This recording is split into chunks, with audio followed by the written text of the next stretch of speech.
சாந்தோம் கலை தொடர்பு நிலையம் வழங்கும் நிகழ்ச்சி எண்ணிச் செய்வோம். சித்திரம் எழுதியவர் சாம்சன்.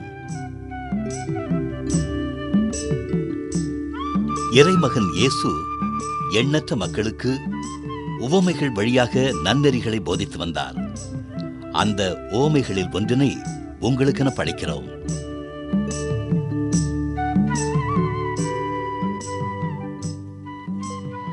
அடடே ராக்கேல், மணமகனை வரவேற்க எங்களுக்கு முன்னாடி நீங்க 5 பேர் வந்துட்டீங்களா? யூதித், நீங்க இவ்வளவு தாமதமா வரீங்க? நான் சீக்கிரமா தான் புறப்பட்டேன். மத்த 4 பேரையும் புறப்பட வச்சு கூட்டிக்கிட்டு வரதுக்குள்ள நேரம் ஆயிடுச்சு. மணமக இன்னும் வரல. நல்ல வேளை வரல. சரி, நாங்க மண்டப வாசலுக்கு இந்த பக்கம் நிக்கிறோம். நீங்க 5 பேரும் அந்த பக்கம் நில்லுங்க. ராக்கேல், மணமகன் எப்போ வருவாரு? எப்போ வந்திருக்கணும், இன்னும் வரல.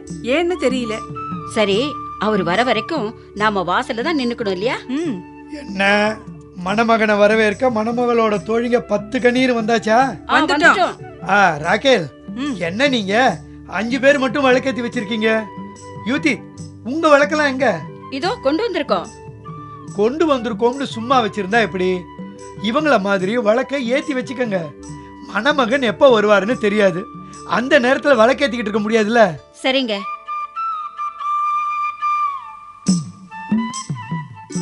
ராக்கேல், என்ன யூதித்? கால் கடுக்க எவ்வளவோ நேரமா நிக்கிறோம். மணமகனை இன்னும் காணுமே. எப்போ வருவார்னு தெரியலையே. எனக்கு தூக்கமா வருது. எனக்கும் தான். உன் கூட வந்தவங்க எல்லாம் தூங்கி ரொம்ப நேரமாச்சு. உன் கூட வந்தவங்க கூட தான் தூங்கி விழுந்துகிட்டு இருக்காங்க. நாமளும் கொஞ்ச நேரம் கண்ணாசுருவோமா? நீ வேணும்னா தூங்கு. என்னால முடிஞ்ச வரைக்கும் நான் முழிச்சிருக்க முயற்சி பண்றேன். மணமகன் வரும்போது என்னை எழுப்பி விடுறியா? சரி.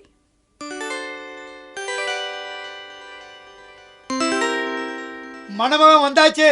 அவரை வரவேற்க எல்லாரும் தயாராகுங்க. இதோ மணமகன் வந்தாச்சு. எல்லாரும் அவரை வரவேற்க தயாராகுங்க.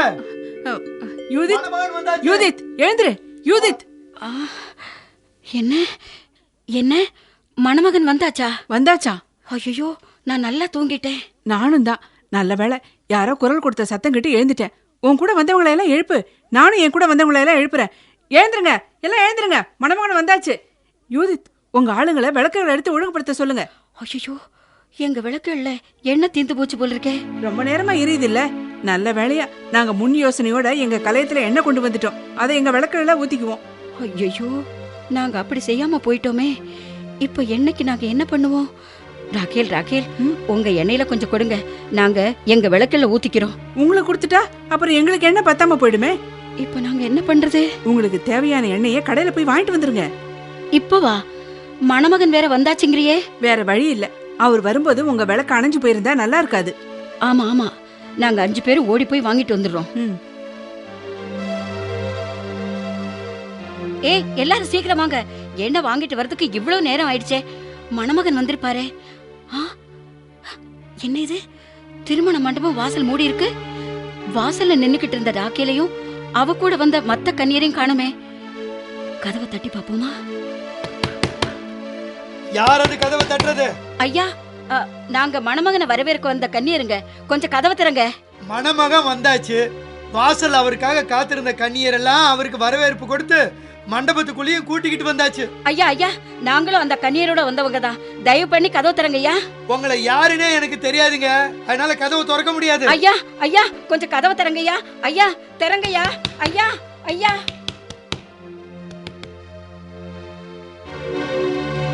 இறைவனின் வருகைக்காக நேர்மையாளராய் விழிப்புடன் காத்திருக்க வேண்டும் என்பதனை வலியுறுத்த இறைமகன் இயேசு கூறிய உவமை இது. அவருடைய அறிவுரைக்கேற்ப இன்றும் நாம் முன்மதியாளராய் நடந்து கொள்ள வேண்டியதன் அவசியத்தை வலியுறுத்த இதோ ஒரு குறு நாடகம். இந்தப்பா 3 பேண்ட் 3 ஷர்ட். நீ அர்ஜென்ட் செலவில் போட்டுக்கிட்டாலும் பரவாயில்ல, செலவு பண்ணி எனக்கு சீக்கிரமா வந்தாகணும். இருப்பா இருப்பா. ஏங்க, பேண்ட் ஷர்ட்ல இருக்கிற பாக்கெட்ல எல்லாம் ஏதாவது இருக்கான்னு பாத்தீங்களா? நான் பாக்குறேன், இருங்க. நான் பார்த்து தொலை. பாத்தீங்களா? இந்த சட்டை பாக்கெட்ல 5 ரூபாய் காயினும் இருங்க, பேண்ட் பாக்கெட்ல 2 ரூபாய் காசு இருக்கு. ஏங்க, எங்க வைக்கிறோம் எங்கிருந்து எடுக்கிறோம்னு ஒரு மண்ணும் புரியாத உங்களுக்கு? ஆமாமா, இந்த சில்லறை எல்லாம் போய் கணக்கு பார்த்துக்கிட்டு இருப்பாங்களா யாராவது? நீ எடுத்துட்டு போப்பா.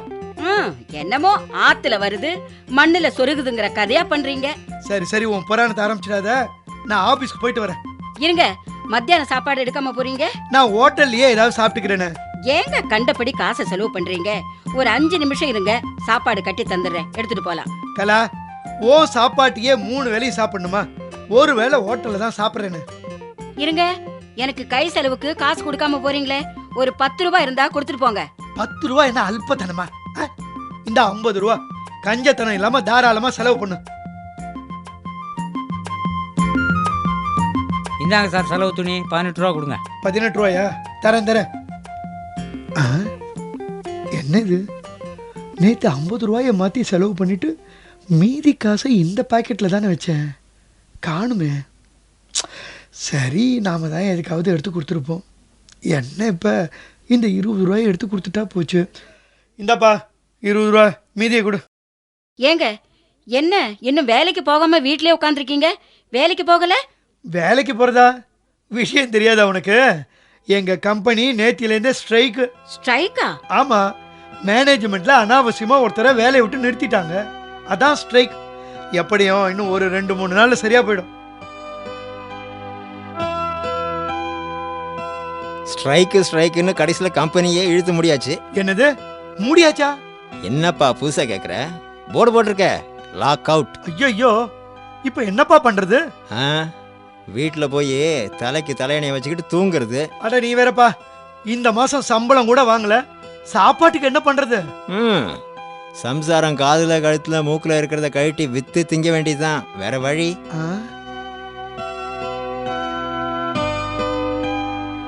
ஏங்க, உங்க கம்பெனி சமாச்சாரத்தை பத்தி பேப்பர்ல ஏதாவது போட்டிருக்காங்களா? அதான் கலா தேடுறேன், ஒன்னையும் காணும். நாலு தான் நகருதே ஒழிய காரியம் ஒன்றும் நடக்க காணும்.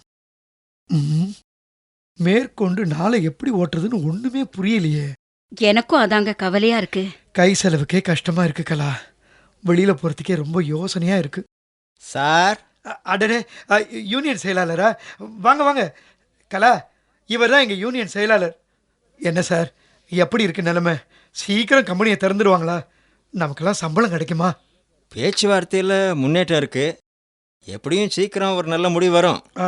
அப்புறம் நம்ம போராட்ட செலவுகளுக்காக ஒவ்வொரு ஊழியர்கிட்ட இருந்தும் ஆளுக்கு 100 ரூபா வசூல் பண்றோம். நீங்களும் ஒரு 100 ரூபா தரணும். அட போங்கய்யா, இங்க அண்ணனிய செலவுக்கே என்ன பண்றதுன்னு பெரிய போராட்டமா இருக்கு. இதுல நீங்க வேற போராட்டம் நிதினுக்கிட்டு போங்க போங்க. கோபமா இருக்கீங்க போல இருக்கு, நான் அப்புறம் வரேன்.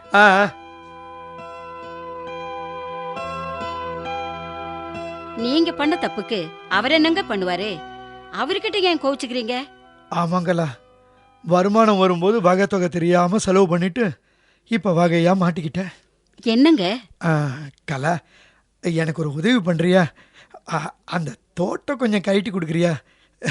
அதை அடகு வச்சு பணம் வாங்கிக்கிட்டு வரேன், அதை வச்சு சிக்கனமா செலவு பண்ணிக்கலாம். சம்பளம் வந்ததும் தோட்டம் மீட்டு கொடுத்துட்றேன். நீ யோசிக்கிறது எனக்கு புரியுது கலா.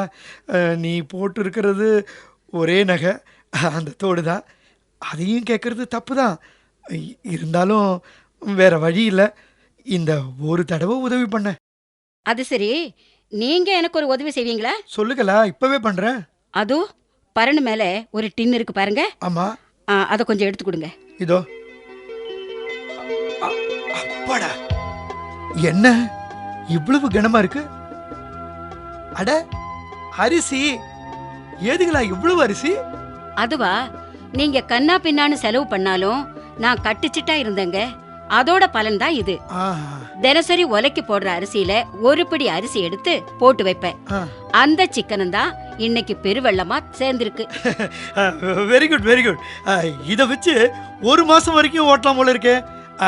கொஞ்சம் இரு, நான் போய் ஏதாவது காய்கறி வாங்கிட்டு வந்துடுறேன், சமையல் பண்ணி ஜமாயிச்சிடுவோம். என்ன என்ன தேடுறீங்க? அது ஒண்ணுமில்ல, இந்த மாடத்துல இந்த செல்ஃப்ல எல்லாம் சில்லறை காசு போட்டு வச்சிருப்பேன், அது ஏதாவது கண்ணில் தென்படுதான்னு பாக்குறேன். ஒன்னையும் காணுமே. அடட, இப்ப செலவுக்கு என்ன பண்றது? ஒன்னும் கவலைப்படாதீங்க, இத பாருங்க. காசை கண்ட இடத்துல போட்டு வச்சா கிடைக்காதுங்க. இப்படி கச்சிதமா ஒரு இடத்துல போட்டு வைக்கணும், அப்பதான் அவசரத்துக்கு உதவும். ஆ, அ, இது என்ன உண்டியலா? அடடே, கலகலன்னு சத்தம் கேக்குது. இது சாதாரண சத்தம் இல்லைங்க, சரியான நேரத்துல நமக்கு புத்தி சொல்ற சத்தம். 5 ரூபா 10 ரூபா கேட்டா அலட்சியமா 50 ரூபாய் தூக்கி போட்டுட்டு போவீங்களே, அதுல சிக்கனம் பண்ணி மிச்சப்படுத்தி போட்டு வச்சேன். அதுதான் நாம அசந்து போன நேரத்துல சத்தம் போட்டு நமக்கு சந்தோஷத்தை கொடுக்குதுங்க. கலா, மனுஷனுக்கு சம்பாத்தியம் எந்த அளவுக்கு முக்கியமோ அந்த அளவுக்கு சிக்கனமும் முக்கியம். அது மட்டும் இல்ல, எதிர்காலத்தை பத்தி யோசிச்சு முன் யோசனையோட நடந்துக்கணும். நீ அப்படி நடந்துகிட்டதுனாலதான் இன்னைக்கு நாம தப்பிச்சோம்.